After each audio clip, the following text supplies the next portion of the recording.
Right. Well, hi again, everyone. My name is Kayla Fulgenetti. I'm the Senior Director at Elephants&tea and one of the proud team members of AYA Power that gets to see your computer screens once a month for our amazing sessions and topics that we have. I am honored, as always, to welcome you to Season 3 of AYA Power with the theme of moving forward with purpose.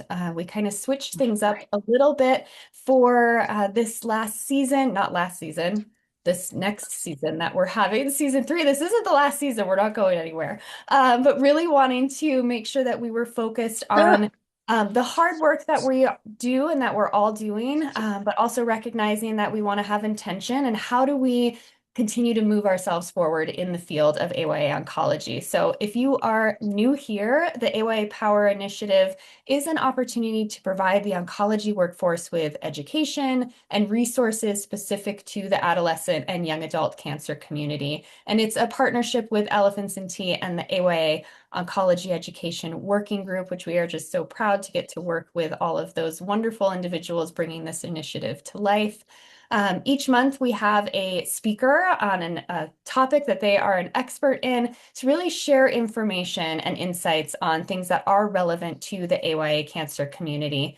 All of our sessions are recorded. I always want to put that in like big blinking flashing lights. If you go to our website, which Lisa has just dropped in the chat, we have an on-demand library of all of our previous topics and sessions that we have done over the past 2 seasons. So if you are looking for something, if there's a certain topic of interest, please check it out. Check out the recordings that exist there, share them with your colleagues, and just really utilize the library and the resources that are available to you. There's a little on-demand button at the top, or if you scroll down on the website, you'll be able to check those out.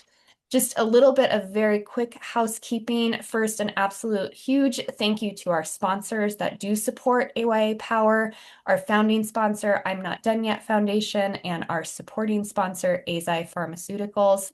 As always, we also really love the engagement within this community. We know, especially I think for this topic, that there are a lot of questions. We have an expert here today that is available to answer those questions. So as the talk is going on and at the end, we will have a very robust and a wonderful opportunity to have those questions answered. So there should be a Q&A box at the bottom of your screen where you can drop those in, and we will make sure that we bring those into this space as well. Again, we just recognize the hard work that you are doing and just really want to thank you for being here for the short time that we have together and feel like, we are a community doing the work to move forward and caring for young adults with cancer. So thank you all for being here. With that, I am happy to introduce Dr. Mike Roth to introduce our amazing speaker today. Yeah, thank you so much, Kayla. Thanks for your leadership, Elephants and Tea's leadership in making sure that Power is successful and making sure that we all have access to experts like Dr. Bober. So I will be brief in my introduction because I don't want to take too much time away from the talk. I really want to acknowledge this is such an important topic that patients really do not get the care and guidance that they need and deserve when it comes to sexual health. So I learn every time I hear Dr. Bober speak, and I'm looking forward to learning more today. So briefly, Dr. Bober is an international expert in sexual health and cancer. She has trained as a clinical psychologist, working primarily in the area of survivorship. She's the founder and director of the Sexual Health Program at the Dana-Farber Cancer Institute. She's also the director of psychosocial services for Dana-Farber Cancer Center for Cancer Prevention. Her research largely focuses on developing meaningful, impactful, and acceptable interventions to improve sexual health and quality of life, often for patients after cancer treatment. She is a wonderful colleague, wonderful clinician, researcher, and educator, and we're really just fortunate to have her back on Power. So with that, I will pass it over to Dr. Bober, and please, questions put in the chat and the Q&A. Looking forward to the talk and an active discussion afterwards. Thanks so much, Sharon.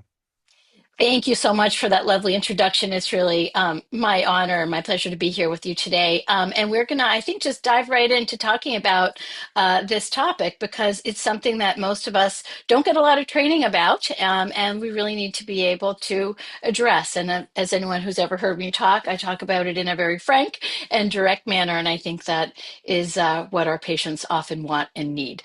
So, thinking about sexual health with our AYA patients and survivors, I really want to acknowledge where the sort of the starting point is for so many of us in terms of what we're taught, and typically, in the context of medical training or psychology training, we think or hear about really, STIs, STDs. We really think of it from a kind of a disease model or risky behavior model, perhaps sexual dysfunction. What can we do to keep our patients from getting pregnant? But in many ways, this is the sort of sum total of the kind of messaging and teaching that we get when we do our training.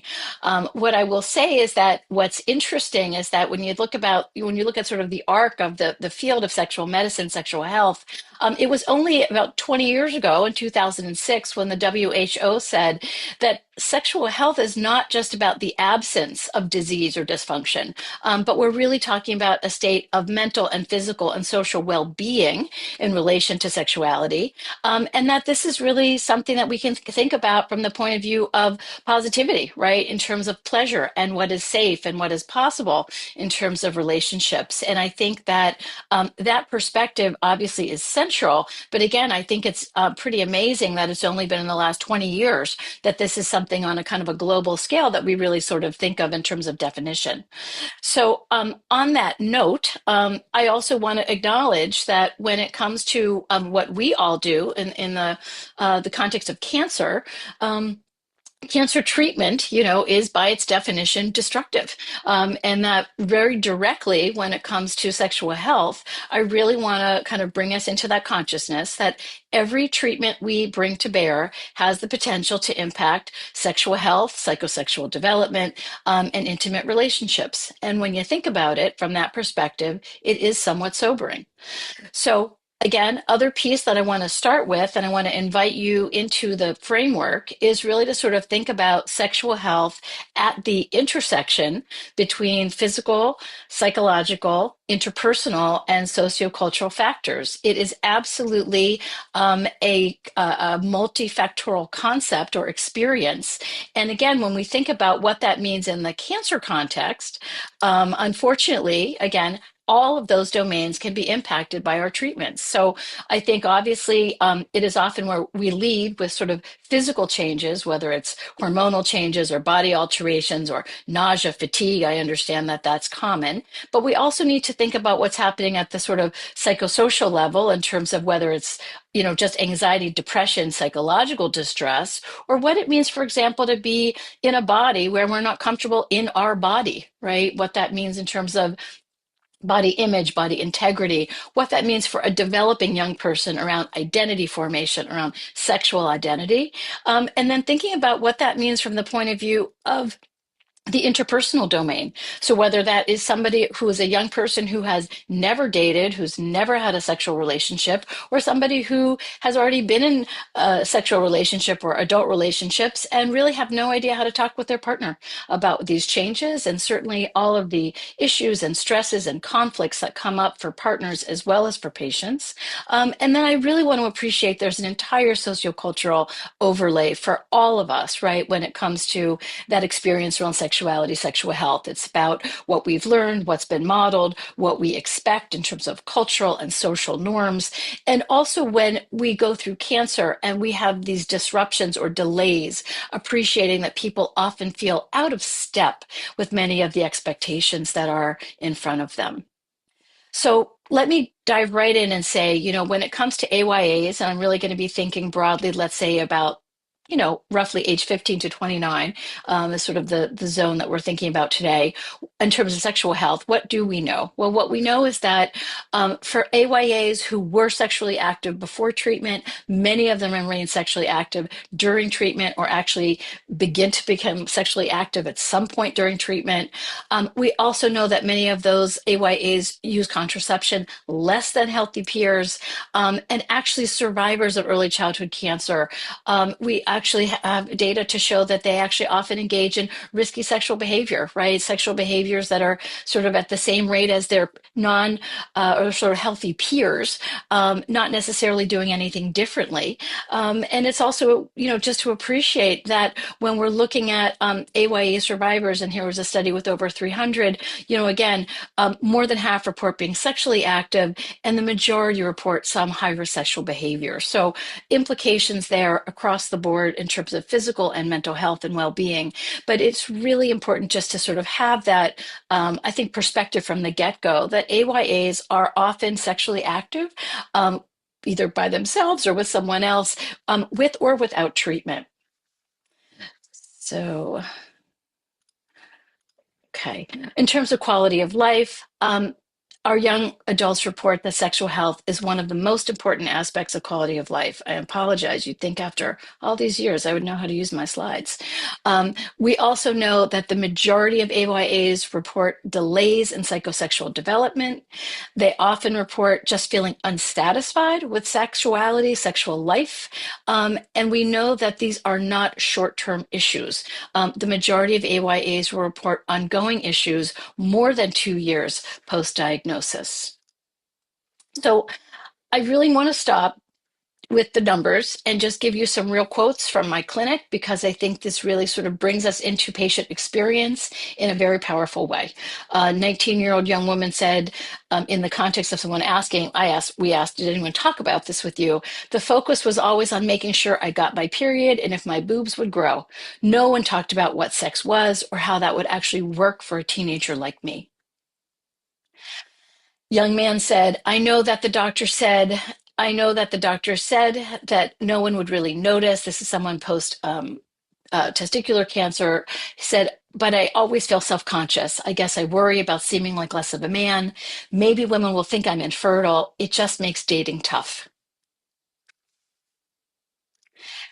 Uh, young woman said, I remember my doctor, oh, sorry, young man said, I remember my doctor asking if I was having sex and if I was using protection. We never talked about anything else. This is something I think we think a lot about, right? It's just about pregnancy and safety, really not much more than that.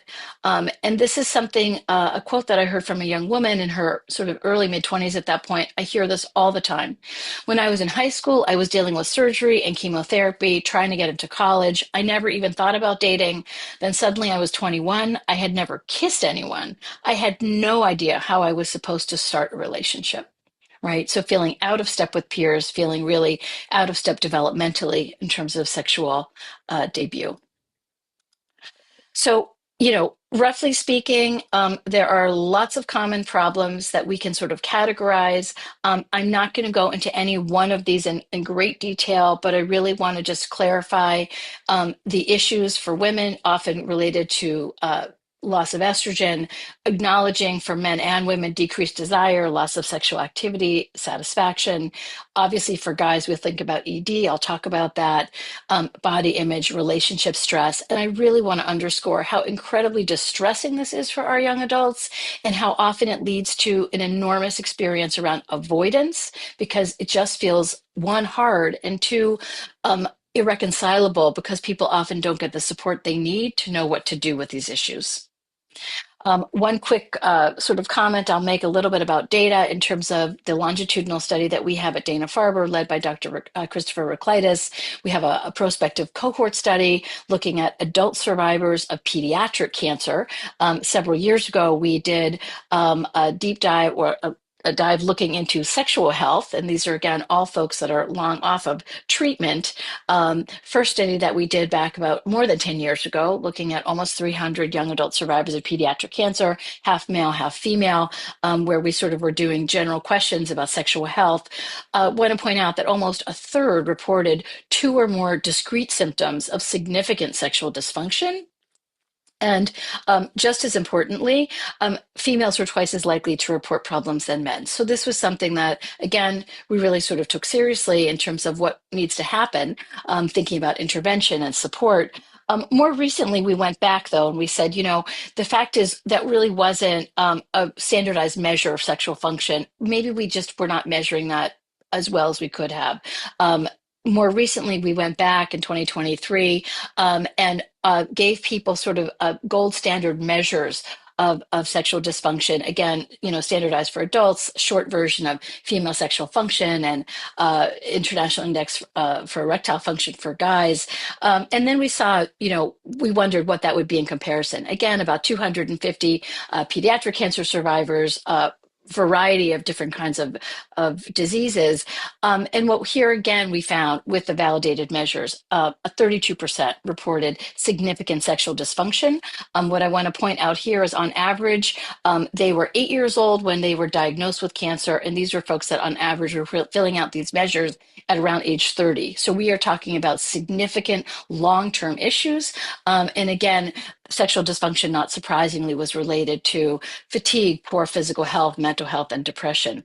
So the other piece I just want to point out that speaks to something I just said before is that what was interesting was that on average, age 30, many years post-treatment, almost a third of these folks reported no sexual activity at all. So, don't know exactly what that is about, but that is a significant number, especially when you look at that compared to general population. So what I would say is, given that, I think it's really incumbent on all of us to know the basics in terms of managing sexual function. The goal is not to be a sex therapist or become an endocrinologist, but to just really be aware of what you need to be thinking about when you see young people in your practice. I'll start a little bit talking about our female patients and specifically thinking about ovarian insufficiency. So many of the treatments that we use in terms of high dose alkylators, pelvic radiotherapy, have profound impact in terms of inducing premature ovarian insufficiency with significant consequence. So we are not just talking about delay or interruption of puberty, but we are really talking about estrogen deprivation in terms of classic vasomotor symptoms, hot flashes, etc.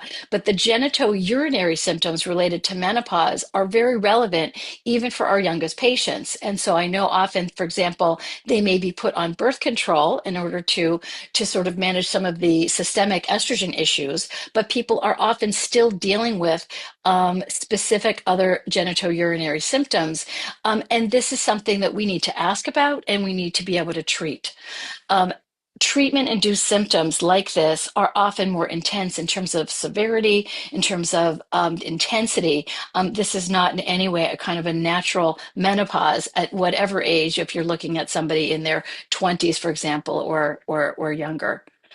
So very specifically, again, I really want to just, bring us into that awareness that we need to know how to address these issues. We need to know where to send women to be able to help with the vaginal and vulvar changes. We also really need to make sure that we're aware that urinary symptoms, for example, may be related to estrogen deprivation. Often people don't even know that and aren't able to get that help. For any of our patients, but women in particular who are getting pelvic radiotherapy, radiation at any dose is associated with side effects. And people who have both alkylators and radiotherapy are at very high risk for significant issues. And when you're talking about radiation therapy, it is not just about ovarian or sort of estrogen loss. We are talking about stenosis. We are talking about the tissue of the vagina and the genital tissue becoming sort of fibrotic. Often people have not just pain and irritation with sexual activity, also without sexual activity. And it is significant, right? So again, 27-year-old who said, because my radiation was to my pelvis, my vagina was completely scarred and closed. And when you think about that from the point of view of anyone, especially someone who's 27, it is profound. So again, when we know these issues do not self-resolve, they don't get better by themselves, the majority of our female patients suffer long into survivorship. So again, I'm not going to go into any great detail, but just to say, women need information, women need support, women need to know what do you need to have a healthy vagina, to have genital tissue that is in good shape. You need to have moisture, you need to have stretch, you need to have blood flow. All of the treatments we just talked about have an impact on all of those issues. And we know that people need to get help specifically to understand what they need to be able to replace moisture. It is not just about, for example, being on a contraceptive, right, for birth control to manage sort of estrogen, it may be that people need vaginal estrogen. People need to know how to use that, how to use not just a lubricant, but a moisturizer, and what is the difference of those products. People need to know what they need to do to be able to help improve the elasticity to that tissue. For anyone who's had radiotherapy, when you think about this from a young age, we need to know who's going to have that conversation. How do we approach that in a respectful and safe way? How does a young girl or young woman know what to do with her body if she herself is not comfortable, right? If she doesn't know much about her body in this way. So thinking about the kinds of treatments, right? The kinds of modalities, such as using a vaginal dilation therapy, which is a kind of a gentle, systematic way of stretching that tissue, needs to be done in a way that it is not traumatic, that it does not sort of contribute to a feeling of trauma, but that actually it is therapeutic, right? And what can women do to essentially enhance blood flow? And we think about vibration therapy. And again, that might look very different with talking with somebody who is 16 or 18 versus 22 or 25, depending on where they are developmentally. But people need to know what they don't know. And we also know that these issues, again, do not self-resolve. So the idea that, oh, she'll deal with it later when she's older, it is much harder to deal with these issues later. So for our male patients, we know that loss of gonadal function obviously is going to have a direct impact on sexual health, whether that's chemo, radiation, or surgery. All of those issues can impact gonadal function, obviously reduce testosterone and fertility.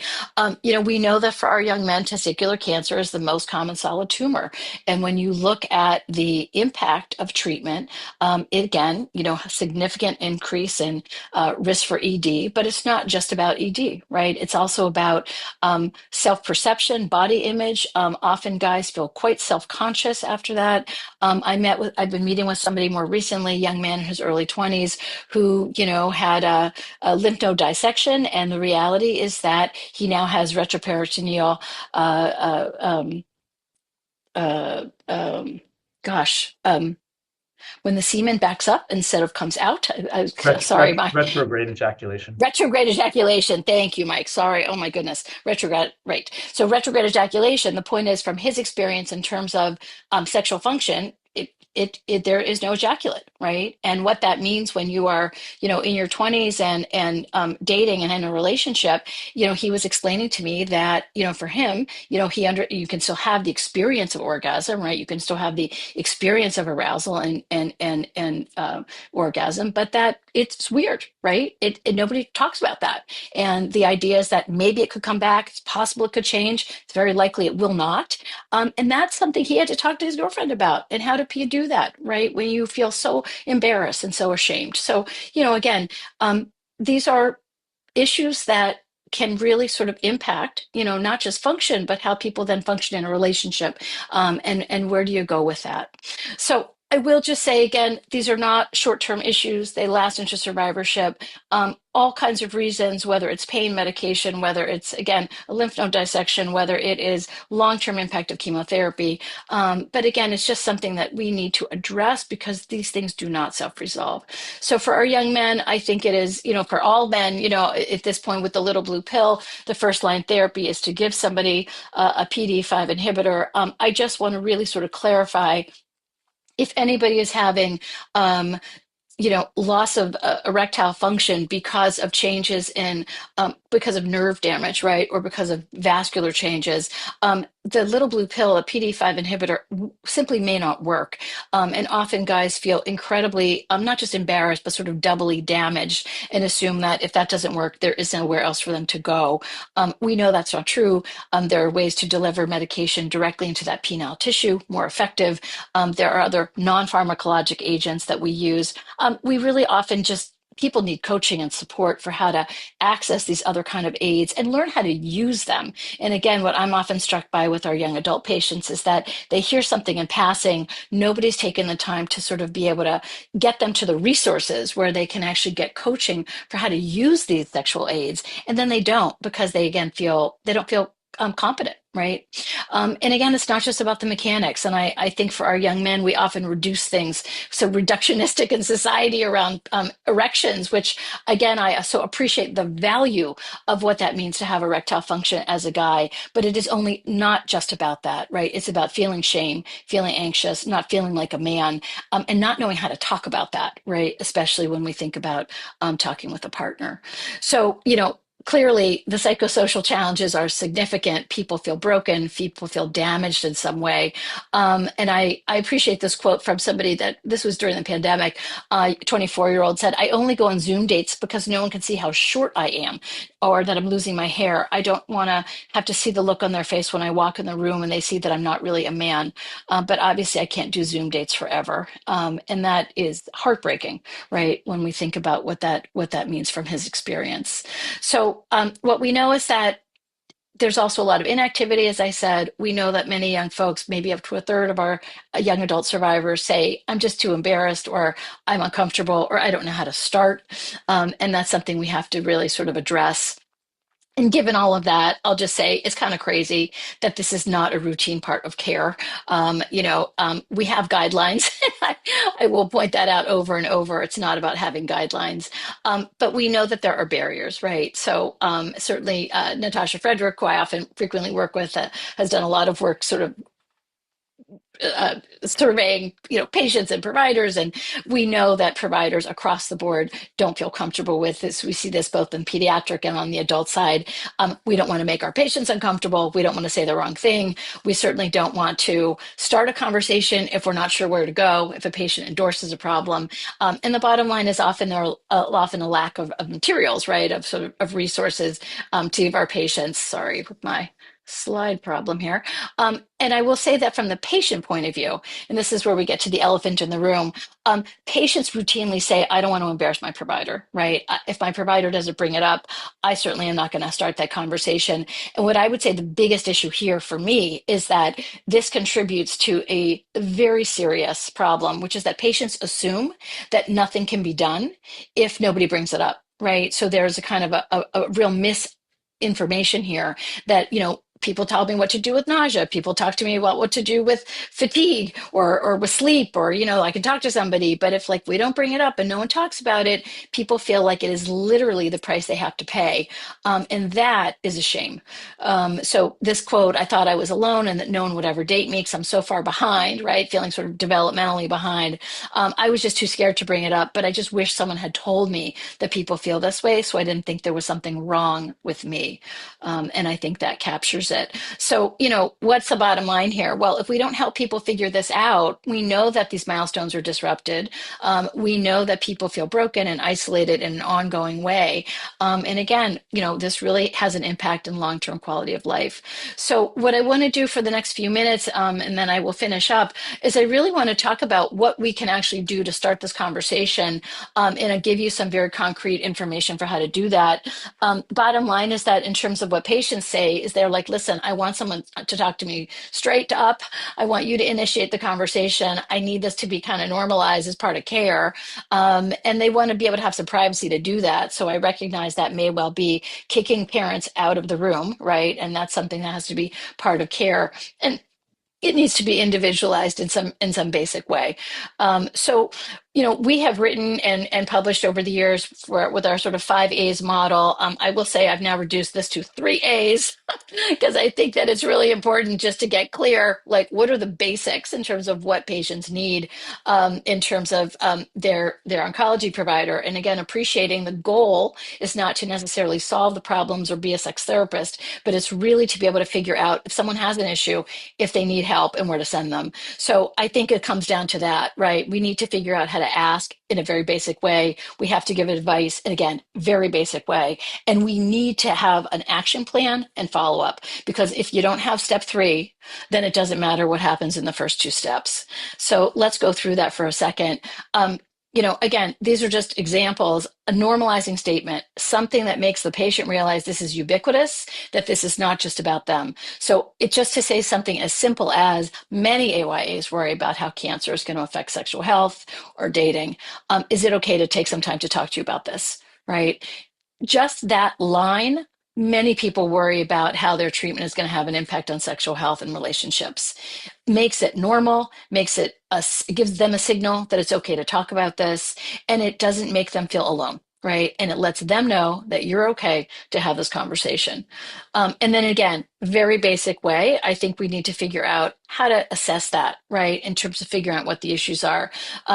So, you might even say something like the following questions are personal, but I'm going to ask them because I want to understand what's going on with your health. I want to be able to give you the information you need to keep yourself healthy. Okay. So that's the sort of intro, right, for how you're going to ask.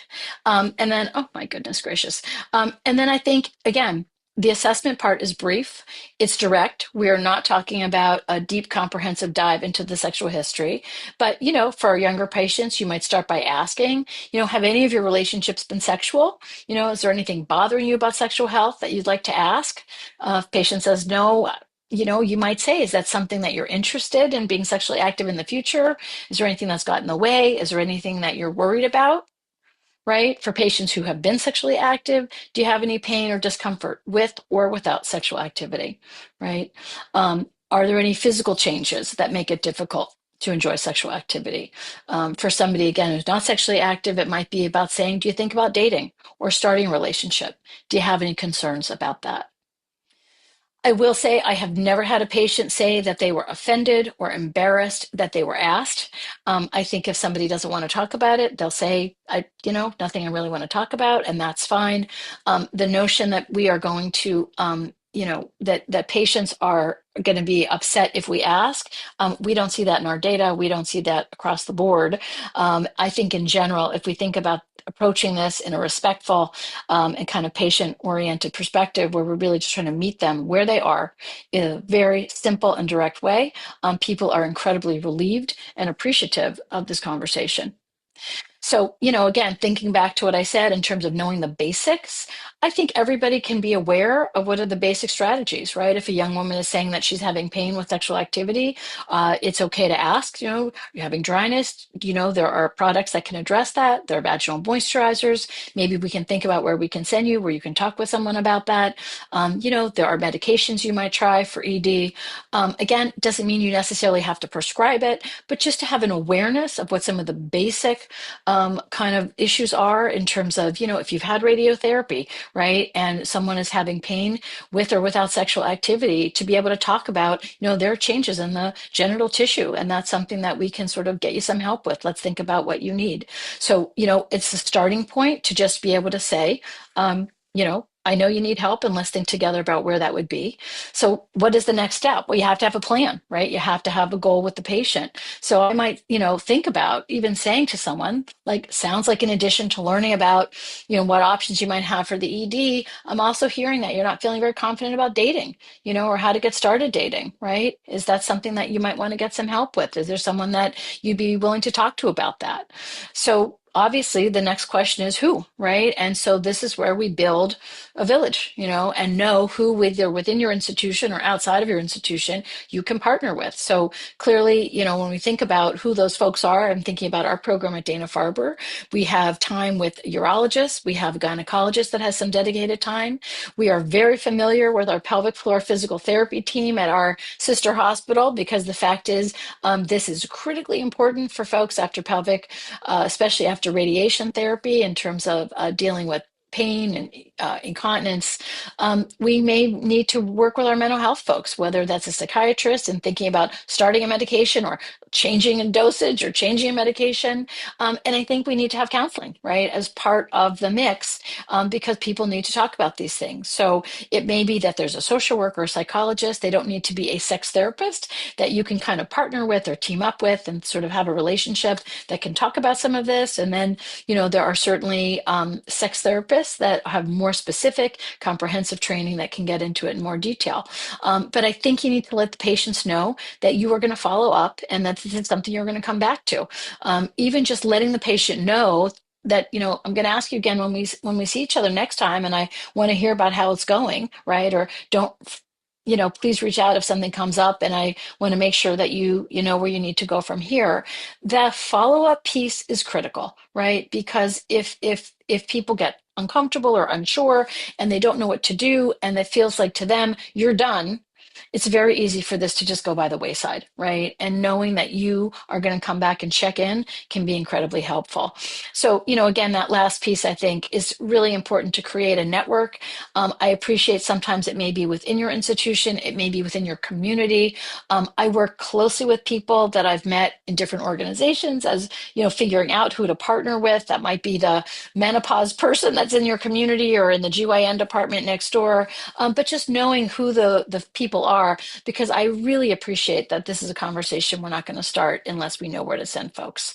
So again, the good news I would say, and I'm largely thinking about this program and elephants and tea, the fact is there are so many more resources now online than we have ever had directly for patients. I think it's important to identify some of those.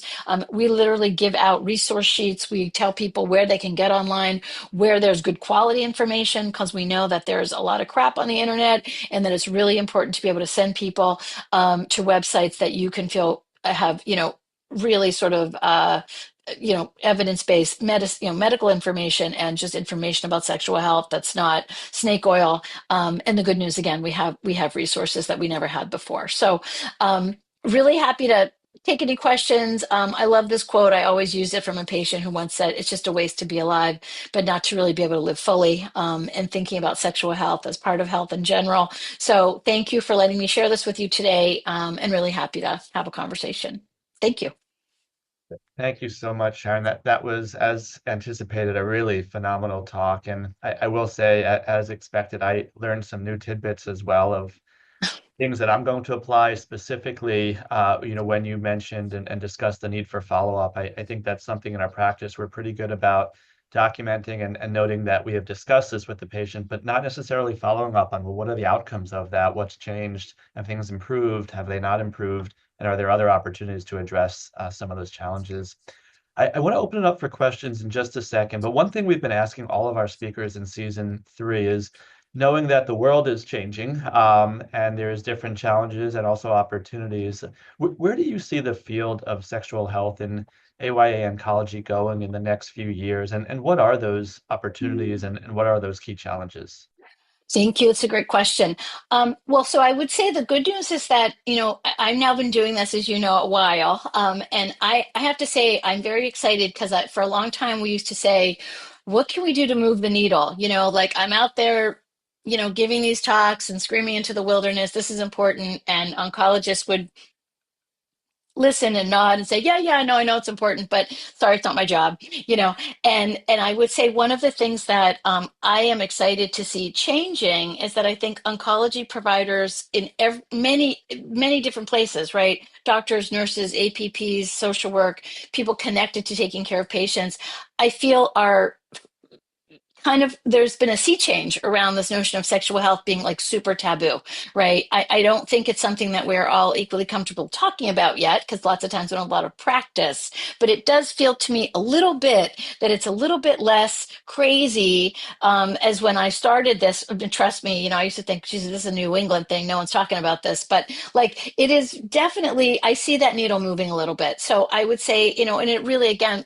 folks like at Elephants and Tea have been part of that revolution, right? To put this front and center as part of the content that needs to get out there. So that's great.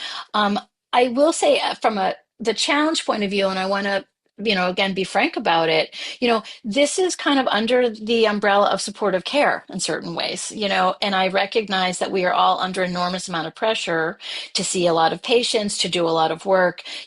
We don't get a lot of reimbursement for having conversations with patients, right? And I'm being frank. So, recognizing that, how we sort of fit this piece in to practice where we have to do a review of systems of lots of things.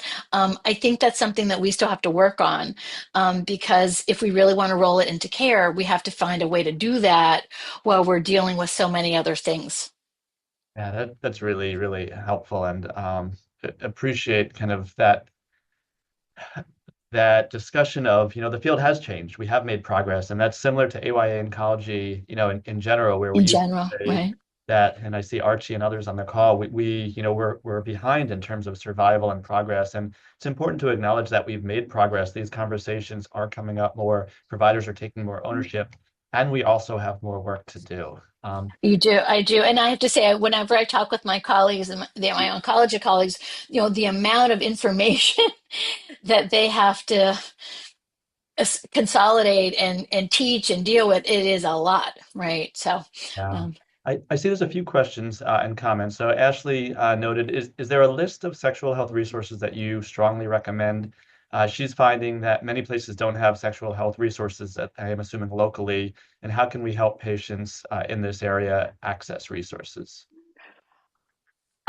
so in terms of like one universal list, I can't, I would say that, that's an interesting question. I have, yeah, the short answer is no. Like, I don't have like one list, but I know that I do work closely with folks like at Elephants and Tea, with some of the other AYA cancer organizations, that have content online.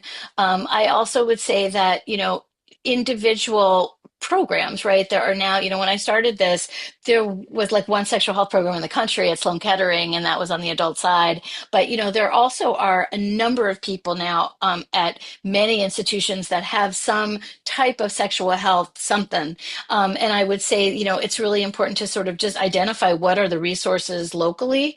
And I think that, certainly there's a lot of content, even, like, for example, American Cancer Society and some of the, larger organizations that are really relevant at whatever age, just in terms of physiology and function and that kind of thing. How helpful. I want to acknowledge, I see Emily, Jennifer, and some others, their videos on. I wonder if you guys have any questions. You. Thank you, Dr. Bober. Always a joy to hear from you and get your expertise. So, as you mentioned, there are so many wonderful experts out there: pelvic floor physical therapy, gynecology, all of that. What I find is that there's still very long wait lists. Once we can even have those conversations, when I make a referral, sometimes it can be 6 months. And so I try to pose it as, listen, let me be that bridge for you until we can get you that appointment scheduled, because I don't want you suffering or feeling helpless for the next 6 months. But, some of that could be, part of it might be hormone replacement, which I'm still trying to get more comfortable with treating. Some of it can be the PDE5 inhibitors. But do you have any recommendations on, like, what are the first key things that we as providers can do to help bridge until they can get that even more expert level care? Yeah, it's a great question. Well, first of all, let me say, if any young woman is having pain with or without sexual activity because of estrogen deprivation, right? If the answer is, like we have to address the pain piece first, right? Like, the reality is that if somebody has vaginal dryness, if somebody has dyspareunia, if somebody, like, that has to get addressed. So, I see women all the time who are sent to see me because they have low desire. The reality is that if you're having painful sex, you have low desire, right? Like, I understand that nobody wants, you're not going to want to do that if it hurts, right? So I understand that there are other additional layers right there, but I often talk about the fact that at the physiologic level, people really need to do what they need to do to keep their body healthy. So I would say that certainly having a urologist, a gynecologist, or a GYN APP that you work with that can just be your go-to person to sort of address those issues. And again, I can go into a lot of detail about this, but I will say, just give you an example. Women hear, for example, all the time, oh, vaginal dryness, use a moisturizer. That's fine at the health, the 100,000 point level. But in reality, women do not get the teaching they need about how to use those products effectively. So, for example, if you have significant vaginal dryness and somebody gives you a prescription for, a vaginal estrogen, right, which we know is safe, and they can use let's say, a tablet twice a week. That's the standard formulation.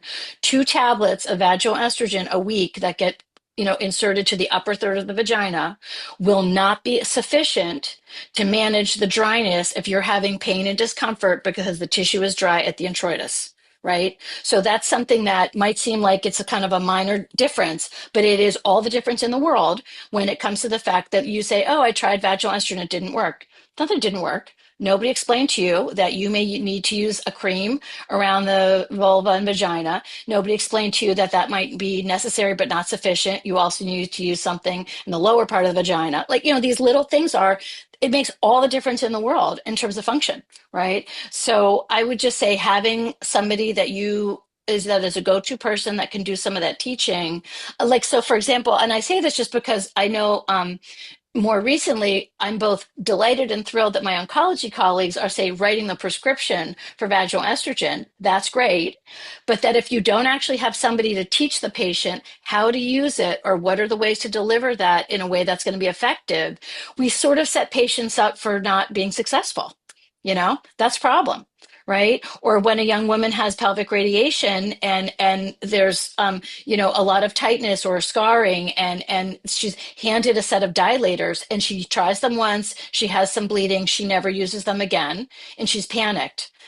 We set people up for failure, right? Oh, I got dilators, they didn't work. Well, you didn't know how to use them. Nobody showed you. It would have been better to see a pelvic PT. Like, there needs to be a follow-up piece, or else these things aren't sufficient.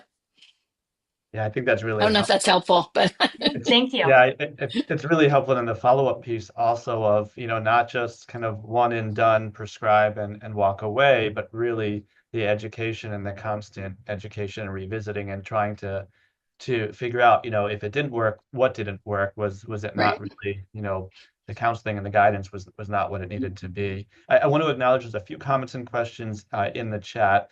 So one comes from someone with a radiation oncology background, and just thinking about how you consider radiation to kind of some of the endocrine centers, so in the brain as well. So not just radiation to the vagina or Right. specifically to the kind of sex organs, but to those organs that produce hormones that stimulate.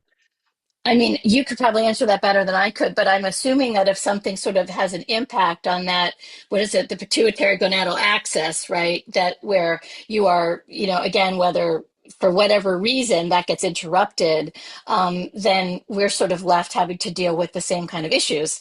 I would imagine in terms of, hormone management. But I don't know if you have any other thoughts on that, Mike. No, similar. I think just the acknowledgement that radiation and some treatments that may be distant to the actual site of intercourse and intimacy can also have impacts specifically on quality of life and sexual function. Sure. Sure. So this is a question that's come up a lot, and I think about your initial slide, which had an elephant in the room, and I think about Kayla and folks who lead Power Elephants&tea, and just thinking about provider discomfort and giving an anecdote. When I first came to MD Anderson, we had met with a wonderful sexual health expert here as we were developing a new AYA program. And I sat in the room, and I think one of the nurse practitioners next to me had to close my jaw because of my own discomfort of some of the Mm. conversations. And what would be your advice or guidance for addressing, folks and providers who may not feel comfortable talking about a lot of these details and knowing that our patients deserve and need this support? Yeah. So, I'm involved with I do a fair amount of teaching in different ways. And right now we actually are sort of just finishing up an NIH grant that was developing a fellowship a program for fellows, right? Hem-onc fellows. And, the fact is, I know that everybody hates the model patient thing and simulation stuff, but the reality is that if we don't practice, right, if you don't actually just have concrete practice with asking these questions, I would imagine it's like anything else in medicine. Like, how would we get comfortable if we don't have any experience, And so I think that there needs to be a kind of and this is why I love to talk to you about this stuff, because it's always a question about sort of from a motivational point of view, right? How do you sort of help somebody practice doing something that they haven't done before? And I think that the reality is, especially in medicine, when one, have so much we have to talk about, and two, nobody wants to feel like they don't they're embarrassed, right? Like it's a normal human experience to want to avoid something that would feel like awkward. But the only way we get past that is by having exposure therapy, right? By doing it in some way. Yeah, that's So, so powerful. I think so relevant to what we're trying to do in Power here is we're trying to provide some education, some level of engagement in the needs of AYAs. And I think the challenge we continue to have is that oftentimes we're preaching to the choir. So the folks who are joining these sessions, the folks we are talking about these needs and these issues are the same folks we've been talking to for the past, mm, number of years. I think Power has done a good job of reaching more people, but when we talk about training and training in sexual health and having these discussions and guiding care, I think we still struggle to reach the providers. right. So I will say this because I've gotten more, for a long time, I've often thought like, well, why don't we do this? And then I thought, well, we don't have any training. And then I was like, okay, so, Natasha Frederick and I said, I started this on the adult side. I said, Yeah. well, what do we do in training? And we had surveyed, all the HEMONC fellowship directors. And then we recently did that with all the pediatric HEMONC fellowship directors. And what we saw is that, we talk a lot about fertility now. Thank goodness, right? There was a time that that was not sort of part of our training. But if you look at the amount that goes into the fertility piece compared to the sexual health piece, it's like 10 to 1, And so the fact is, again, I wonder, should this not be made a part of the curriculum? And again, those wheels of power are not beyond me, but I would just say that, thinking about how we do this in such a way that it's not just that it has to be supported as a kind of a core part of like the whole person care. I think that's a question. Yeah, I agree completely. And I think that really is where advocacy comes in and making sure that these issues, they may not be the core focus of, medical training and medical education, but they have to be included. And Or they and have to be on the list. Yeah. yeah, they have to make the list. And we Right. talked about this with AY Oncology, with cancer survivorship. Right. They haven't yet made the list for, training that all, providers get, whether you're a physician, whether you're an APP, a PA, or a nurse practitioner, whether you're a social worker or a psychologist. But we do believe that everyone who is interacting with AYAs in a meaningful way needs at least some basic level of, Right. at least knowing Right. what do you do at the most basic. Right. Or where do you send someone? And I will say, it is incredibly painful when you're talking to a young person who is off treatment now, 5 or 10 years, and they will say, this has ruined my life. Right. Yeah. And you think like that. I mean, again, I understand that there's lots of things that are going on and things are complicated, but when I think about the things that we can and that we can't change, one of the reasons that I feel so passionate about this is that especially if we're proactive, there's a lot we can do to Yeah. to preserve or maintain or rehabilitate sexual function, and that for a young person, that is incredibly central to their development as an adult. I do see that there's a question about breast cancer risk and estrogen, vaginal estrogen or topical estrogen. I'm sure people may be aware that FDA is recently moving to removing the black box warning on vaginal estrogen. With specific exception for very specific GYN cancers, for the most part, vaginal estrogen is totally safe for our survivors, including our breast cancer survivors. We actually have several very large retrospective studies now with tens of thousands of women looking at increase in recurrence with or without vaginal estrogen, and we do not see a change. And so I would say that that is something where, that's a good example of something where often there is a kind of a disconnect because people do not know about the recent data or the most recent data. Young women are often given wrong information, quite honestly. I hear this a lot, where women are told they can't use vaginal estrogen, where that's just plumb crazy, and of course they can. And just in general, so I will say I spend a lot of time with patients talking about what they need to do to advocate for themselves, to get a second opinion. If somebody sort of throws up their hands and says, not sure there's anything I can do, it's okay to say, you know what, thank you, I'm going to keep looking for some help. Because often sometimes people don't have all the full information.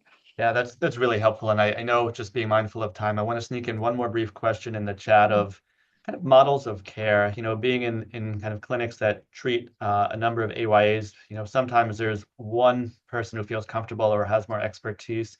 any models of care that you know of that kind of work particularly well when, that expertise is not shared, or kind of standard operating procedures of how to make sure all AYAs get Yeah. access to this Yeah, care? so that's a great question. I mean, I think if there's some way to have this be part of the review of systems, that's kind of just routine. I don't know if there's something that, all patients get in terms of a nursing assessment or questionnaire. Does it need to be asked every time? No. Does that mean it's never asked? There's a problem, right? So just sort of figuring out, if there is some kind of I really think what you want to be able to ask people is, is this a concern? Right? You need to know if this is something people are thinking about, and if they have some questions that they need to know where to go. It doesn't mean that you necessarily have to address it in the room, but you need to know if somebody is distressed in some way or bothered, so that you have some model for where you can send them. So I would just say, often we think about it from the point of view of nursing assessment, or we think of it from the point of view of some kind of routine review of systems that isn't dependent on any one provider, but that's just kind of rolled into, general questions, whether it's about nausea, fatigue, or anything else. Yeah, that guidance is so helpful, Sharon. And I know we're at the end of time. I'm going to kick it back to Kayla in just a minute, but I personally just want to thank you. This has been such an incredible talk. I will tell all the folks in the audience that Dr. Bober is not just an expert in sexual health education intervention. She's also an expert in office design. Her background is real. It is not a dude background or out of a magazine. But thank you, Oh Sharon, gosh. so much. You've been Thank you, phenomenal. Dick. Yeah, It was a and I'll pass pleasure it to be over. here. Of Thank you. course. Yeah, I'll pass it to Kayla.